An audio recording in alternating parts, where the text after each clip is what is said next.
carrying a knife every day. Do you know what I mean? You feel safer out on the road. They need to see the lad with the balaclava and how scared he is that he needs to carry a knife, to understand that this isn't just someone who wants to go out and stab someone. This is someone that wants to protect his own life because he's scared.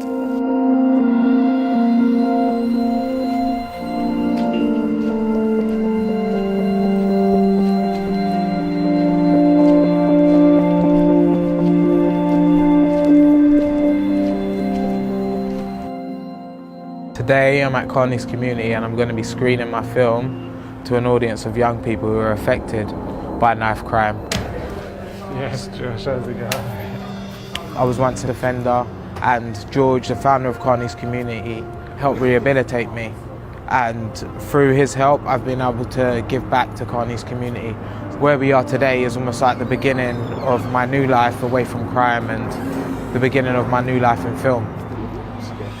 This person has been like an inspiration, he's been supportive, and this place is like almost like a second home. This is the daddy. We've given Josh support over the years, and now Josh is creating films and documentaries that supporting other people. He's also mentoring other people that we've got coming through the programme. So he's stayed a part of Carney's as he's progressed.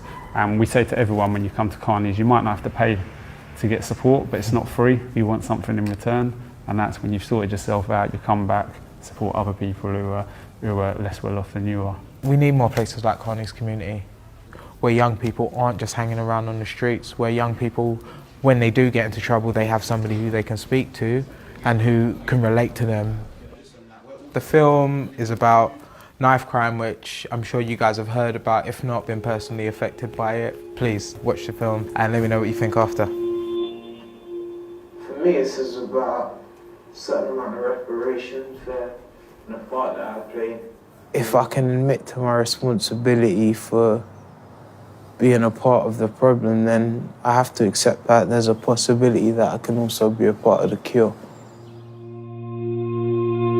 I'm hoping that this film is going to come up and show people that you can have a voice without you looking like a snitch or feeling like a snitch, and a voice which can actually impact people and make some change. This young victim is a result of a feud that started 14 years ago. It's really nice to watch, innit? Like, it gave you insight of what it's like. And it really does show that you're a coward. Because rather than like duke it out, like fight, you'd rather just take their life. It just shows that you're not really about that. It got through to me, innit? Like, there's literally no point in carrying a knife. That guy there, that young boy there, how old are you, brother? 17. Even if you're just touching one person, now he's going to go and spread that word, and he's also going to have that thought in his head, and he's going to start to live like that, so that's a good thing. And so if that's one guy. It's providing a different angle on the way we usually consume knife crime. It's all about statistics which are selected by the news outlets and give us a certain idea of what it is.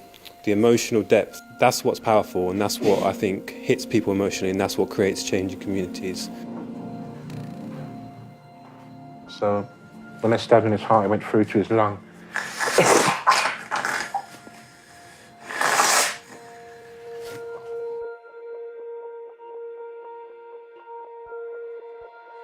There was just something about Jamal Boyce, seeing his situation where it really kind of hit home that actually, do you know what, you don't need to be from that sort of background, but living in England, you can potentially be a young person, grow up, and that could happen to you, that could happen to your child. There were so many elements to it that were powerful, that being one of the most powerful when you saw that. Looks at his child, how angry are you going to feel as a parent? Exactly.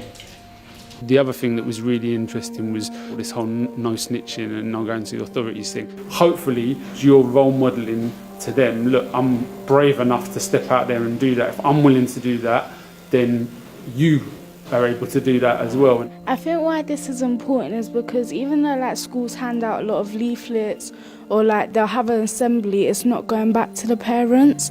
But if it's something parents can access, and I'm sure a lot of parents do want to understand what's happening with their child. I liked what you said about the potential impact it would have for parents, because I think that's something that needs to happen.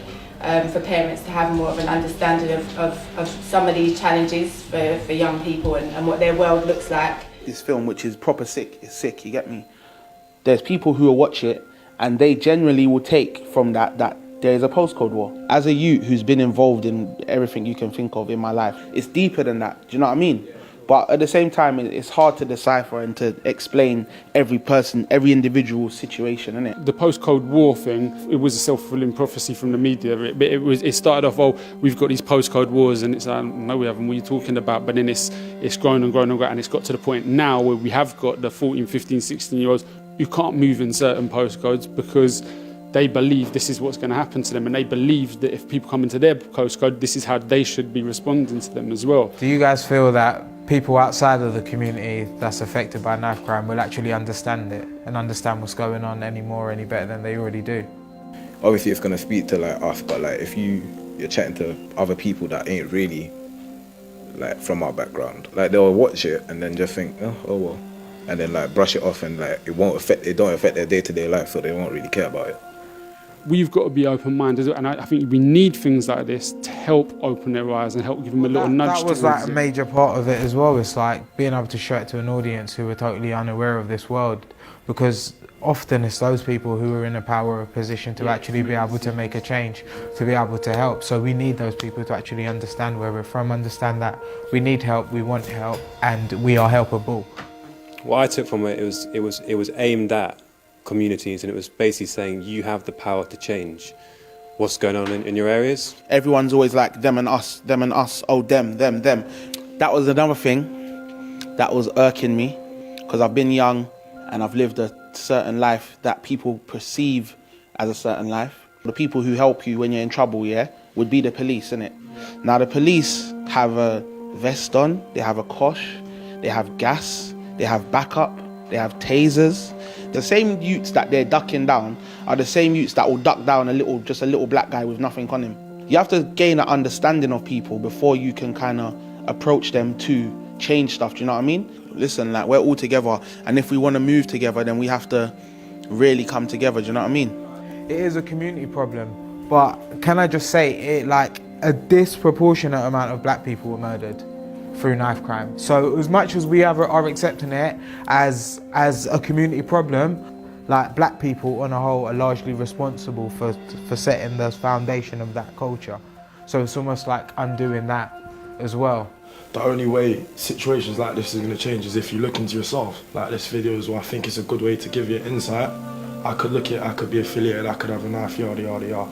But as soon as I leave it, if I see someone that I've got an issue with down the road, you yourself, if you want to make that decision and carry out whatever you want to do, that's your choice. Absolutely. So yeah.